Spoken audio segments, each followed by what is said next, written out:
Շնորհակալություն, պարոն Ավագիմյան, 3 հարց ունեմ, բնականաբար մենք հիմա գտնվում ենք մի ընթացքում, որտեղ չափազանց կարևորվում է եւ առաջնահերթ տեղի վրա է ձեր եւ ձեր ղեկավարած հանձնաժողովի աշխատանքը։ Առաջինը վերաբերում է ընտրացուցակներին, հրապարակվեցին ընտրացուցակները, որոնք մի քանի տասնյակ հազարով ավելի փոքր էր, քան վերջին ընտրությունների ժամանակ ցուցակներն էին, սա այն դեպքում, երբ որ ունենք նաև Արցախից տեղահանված հսկայական 100,000-ից ավելի անձինք, թեև բացատրությունը նա է, որ ընտրական օրենսգրքի շրջանակներում այդ պահին գործող վավեր անձնագրով է, որ ճանաչվում է ընտրող ընտրելու մասնակցելու իրավունք ունի թե չէ, բայց այնուամենայնիվ հանրության մոտ թյուր պատկերացումներ է ձևավորված, այդ թվում նաև այն հարցի վերաբերյալ, թե արդյոք անձը, եթե անգամ չունի վավեր փաստաթուղթ, անձը հաստատող փաստաթուղթ, նա իրավունք ունի մասնակցել ընտրության թե չէ եւ ինչ կարգով պետք է իր այդ իրավունքը, եթե ունի, վերականգնի։ Բնականաբար սահմանադրությունը ասում է, որ ունի, մնացածը բնականաբար արդեն վարչական ընթացակարգեր են, որոնք պարտավոր է պետությունը ապահովի այդ իրավունքի իրացումը։ Դրա շրջանակներում նաև մի այլ թյուր պատկերացում է ձևավորված եւ ինչ որ անհասկանալի հակաքարոզչություն է գնում Հայաստանից դուրս Հայաստանի քաղաքացի հանդիսացող անձանց մասով, որ իբր նրանք իրավունք չունեն մասնակցելու ընտրությանը։ Ես խնդրեի այս մասով հստակ դուք էլ հայտարարեք նաև որպես կենտրոնական ընտրական հանձնաժողովի նախագահ, որ այդ իրավունքը տրված է, այդ իրավունքը որևէ կերպ չի կարող որևէ սահմանապահ մարմին կամ որևէ վարչական մարմին արգելի։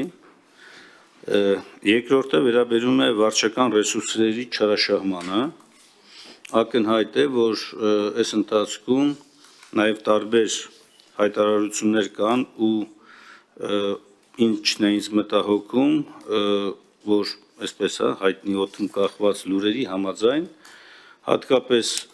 վարչական ղեկավարները համայնքներում ստացել են ինչ-որ ծրագիր հավելված քաշելու հանձնարարական, այդ ծրագրով մտնում են բոլոր իրենց համայնքում, իրենց բնակավայրում ապրող բոլոր անձանց տներ, պատրվակը թե իբր հասկանալ, թե ինչ է կատարվում եւ զեկուցել համապատասխան տեղը, թե այս մարդը ինչպես է մտածում, այն մարդը ինչպես է մտածում, այս մարդը քվեարկի իշխանությանը, չի քվեարկի իշխանությանը, դուք ունեք այդպիսի ահազանգեր թե չէ, եւ քանի որ այս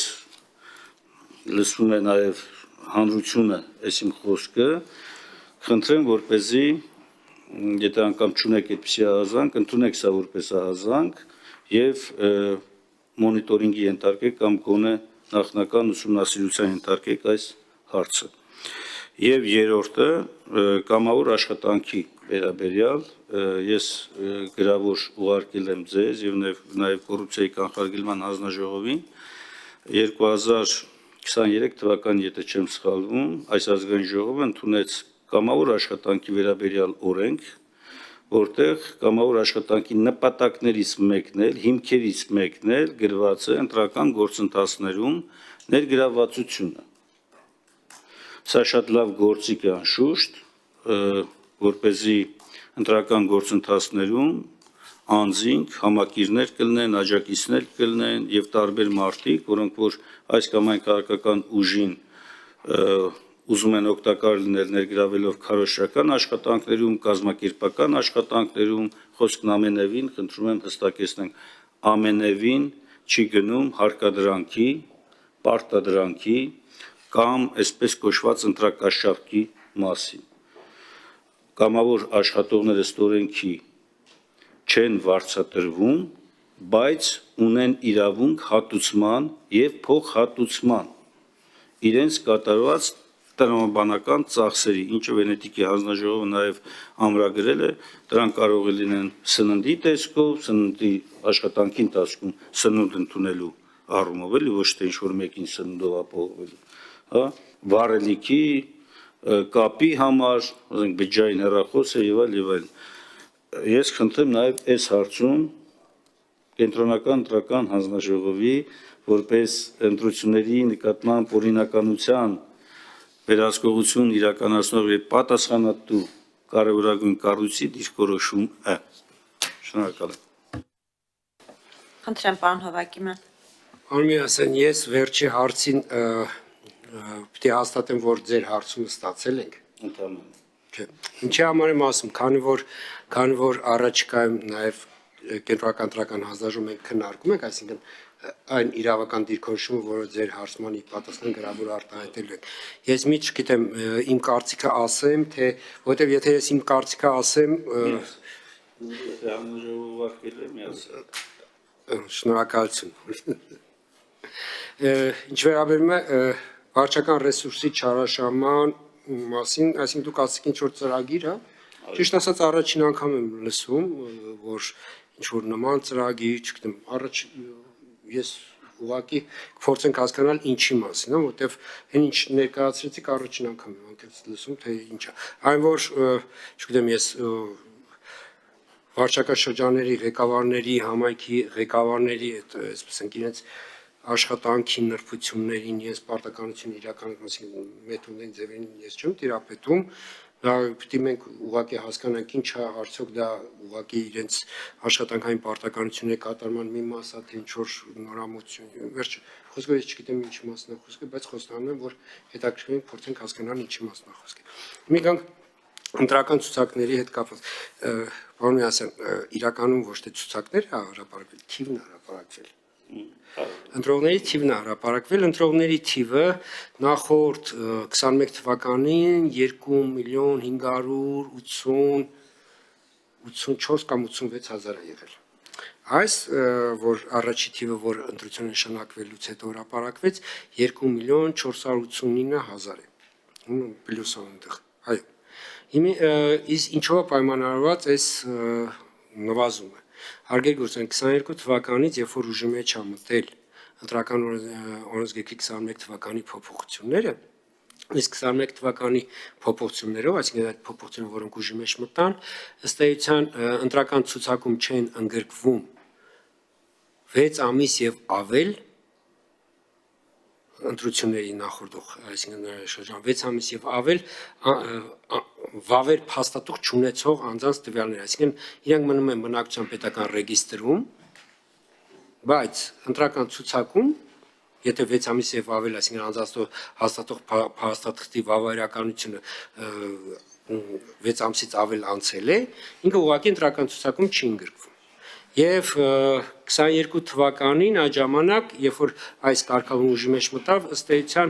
այդ ժամանակ արդեն ընդհանուր ընտրողների թիվը կարող եմ ասեմ մոտ 100-ից 200 հազարով նվազել էր, այսինքն եթե ընդհանուր ընտրողների թիվը նայենք, եւ բայց արդեն հասկանալի է, որ տարեստարի 18 լրացածների ցուցակով համալրվելով, այսինքն այդ տարբերությունը ոչ թե 200 հազար, այլևս 100 հազարի կարգի է, պարոն Միասյան։ Եվ նաև սա քանի որ անդադ process է, սա ինչ է տեղի ունենում։ Բոլորս գիտենք, որ մեր անձահաստատող փաստաթղթերը բոլոր ունեն վավերականության 10 տարի ժամկետ։ Այսինքն մարդը, որ Հայաստանից գնացել է եւ այսինքն անձահաստատող փաստաթուղթը վավերականությունը անցել է 6 ամիսն էլ անցել է, ինքը ուղղակի ընտրողների ցուցակում չի ընդգրկվում։ Ինքը որպեսի ընդգրկվի, ինքը պիտի ուղղակի վերաթողարկի, այսինքն վերաթողարկի անձահաստատող փաստաթուղթը, որպեսի ընդգրկվի, բայց սա չի նշանակում, որ օրինակ արտերկրում գտնվող մեր հայրենակ քաղաքացիները, ովքեր որ չունեն վավեր փաստաթուղթ, իրենք նույնիսկ եթե քվեարկության օրը վերադառնան Հայաստան Հանրապետություն, ուղղակի մոտենալու են անձնագրային, այնտեղ ստանալու են համապատասխան տեղեկանքները եւ հնարավորություն են ունենալու քվեարկելու։ Այսօր մեր են քաղաքացիները, ովքեր որ չունեն ավեր փաստաթուղթ այսօրվանից կարող են ասենք վերաթողարկել իրենց ազնագրերը, այսինքն որպեսզի իրենք խնդիր չունենան։